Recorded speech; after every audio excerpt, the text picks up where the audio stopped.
लग्नाच्या तगाद्याला वैतागला। नरेशने जंगलात नेऊन तिला भोगली। तिचे चाकूने 50 तुकडे केले। तो व्यवसायाने होता खाटी। तरुण वयात प्रेमात पडणे हे नैसर्गिक असले तरी काही वेळा निवड चुकण्याची शक्यता असते। पण प्रेमात आंधळे झालेल्यांना चूक समजत नाही, हेही खरे आहे।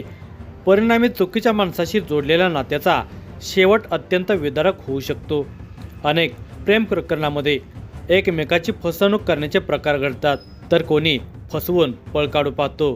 कोणी खरे प्रेम करत असल्याने जोडीदारापासून वेगळे होणे मान्य करत नाही। या परिस्थितीमध्ये वादाला तोंड फुटते। मग पिच्छा सोडू पाहणारा खरे प्रेम करणाऱ्याला वाटेतून बाजूला करण्यासाठी कोणत्याही थराला जातो। यातून हत्येसारख्या घटना घडल्याचे दिसून येते। देशभरात प्रियकराने प्रेयसीची हत्या केल्याच्या अनेक घटना उघडकीस आल्या आहेत। नुकतीच झारखंडमध्ये उघडकीस आलेल्या घटना मात्र अंगावर काटा आणणारी आहे। येथे एका प्रियकराने आधी तिच्याशी प्रेमाच्या गप्पा मारून फसवले। कार्यभाग साधल्यानंतर त्याने दुसऱ्या राज्यात जाऊन दुसऱ्याच तरुणीसोबत लग्न केले। हे प्रेयसीला समजले तेव्हा ती त्याला भेटण्यासाठी निघाली। हे लक्षात येताच त्याने तिला वाटेतच गाठले, गोड बोलून जंगलात नेले आणि तिचा जीव घेतला। इतकेच नाही तर पुरावा नष्ट करण्याच्या उद्देशाने त्याने तिचे तब्बल 40हून अधिक तुकडे केले आणि जंगलात वन्य प्राण्यांना खाण्यासाठी फेकून दिले। या घटनेचा हा पुढील वृत्तांत आहे। झारखंडच्या रांचीमध्ये 24 नोव्हेंबर 2024 रोजी एकच खळबळ माजली। एक भटका कुत्रा तोंडात मानवी हात घेऊन फिरत होता। हे दृश्य कोणाच्याही अंगावर काटा आणणारेच होते।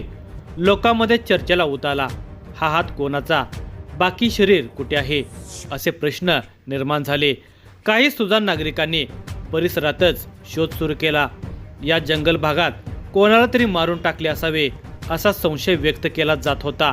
लोक शोधाशोध करू लागले होते तेव्हा कुत्र्यांची झुंडच एका ठिकाणी जमीन उकरत असल्याचे दिसून आले।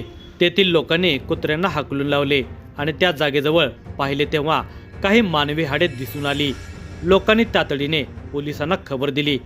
पोलीस घटनास्थळी दाखल झाले। पोलिसांचे कामकाज सुरू झाले। काही वेळातच त्या परिसरातून मानवी शरीराचे काही तुकडे हस्तगत करण्यात आले। तसेच या परिसरामध्ये एक बेवारस बॅगही आढळून आली। या बॅगेमध्ये महिलेचे कपडे आणि काही कागदपत्रे सापडली। यामध्ये एक आधार कार्डही होते।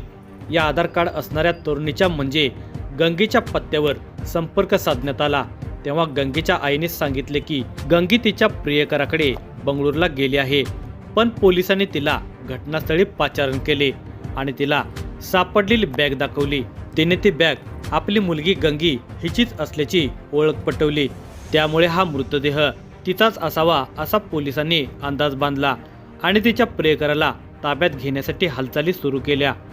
गंगी ही मूळची रांची जिल्ह्यातील लापुंग पोलीस स्टेशन हद्दीतील मालगो टंगराटोली गावची रहिवासी होती, तर नरेश भेंगरा जोजोद गावाचा रहिवासी होता। गंगेचे गाव हे नरेशच्या आईचे माहेर होते। त्यामुळे नरेश अधेमध्ये आपल्या आजी आजोबा मामा यांना भेटण्यासाठी येत असे। आता तो वयात आला होता। त्याच्या मनातही स्त्री देहाचे आकर्षण वाढू लागले होते। त्याची नजर तरुणीवर फिरू लागली होती। याच दरम्यान त्याच्या नजरेत गंगी आली। गंगी गोरीपान नवयुवती होती। हसऱ्या चेहऱ्याच्या गंगीला पाहून तो तिच्याकडे आकर्षित झाला होता।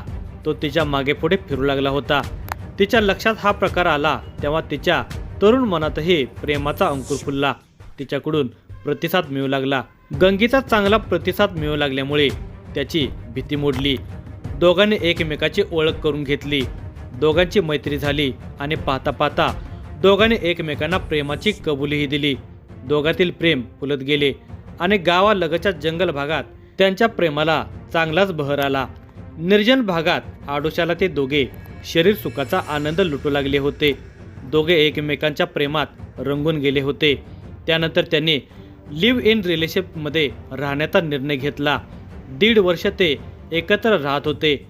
पती पत्नीप्रमाणे त्यांचा संसार सुरू होता। पण लग्न करायचे तर खर्च वाढणार होता। त्यासाठी चांगले काम मिळावे असे त्यांना वाटत होते।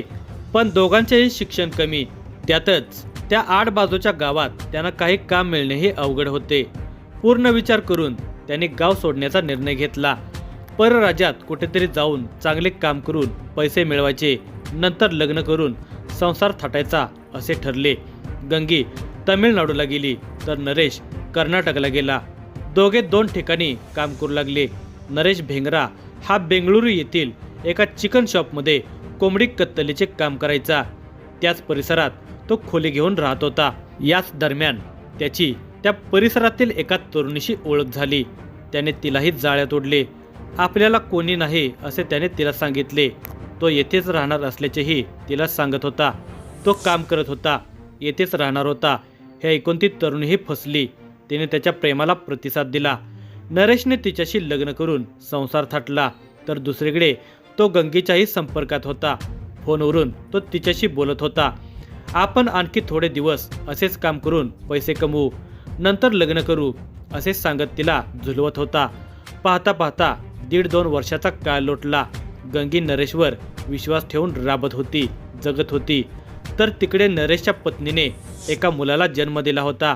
आता नरेश बाप झाला होता. नरेशच्या वागण्यात झालेला बदल गंगीच्या लक्षात आला होता.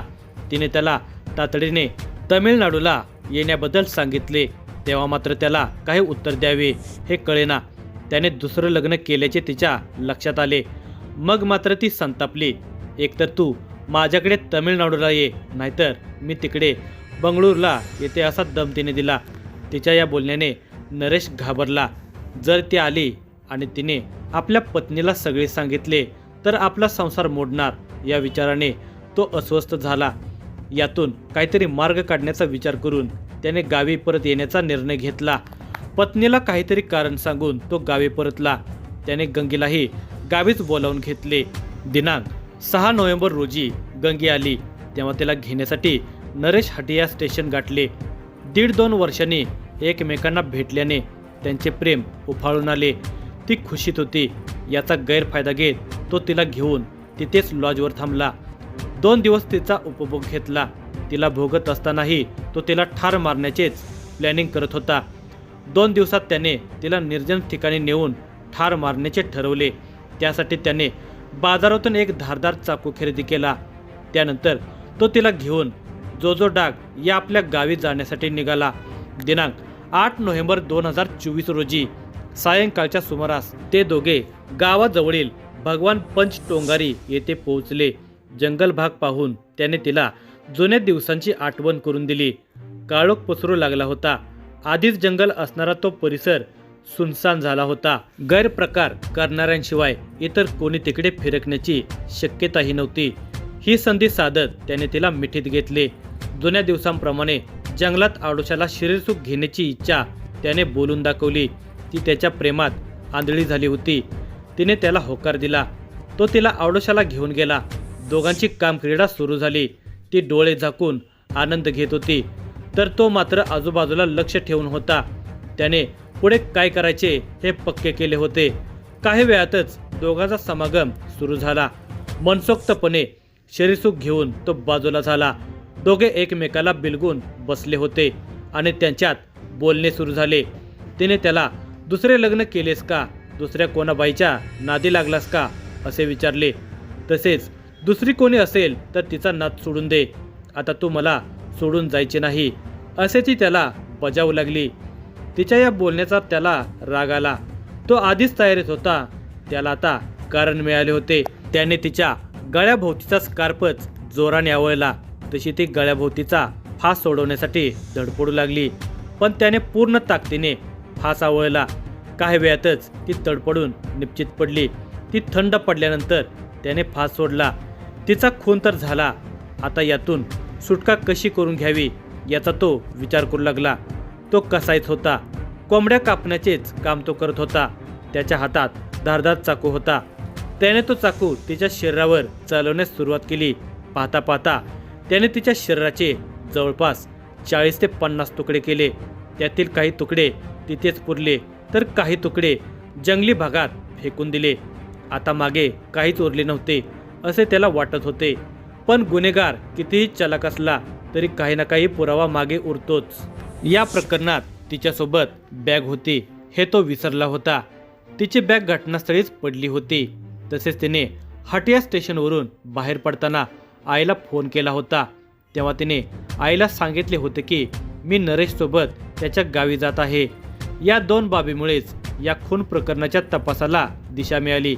त्याच्या गावाजवळील जंगलातच तिचा मृतदेह सापडल्याने संशयच जास्त बळावला आणि पोलिसांनी त्याच्या मुसक्या आवळल्या.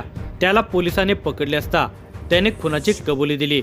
पोलिसांनी त्याच्याकडून रक्त लागलेले कपडे, तिचा फोटो, चाकू असे साहित्य जप्त केले.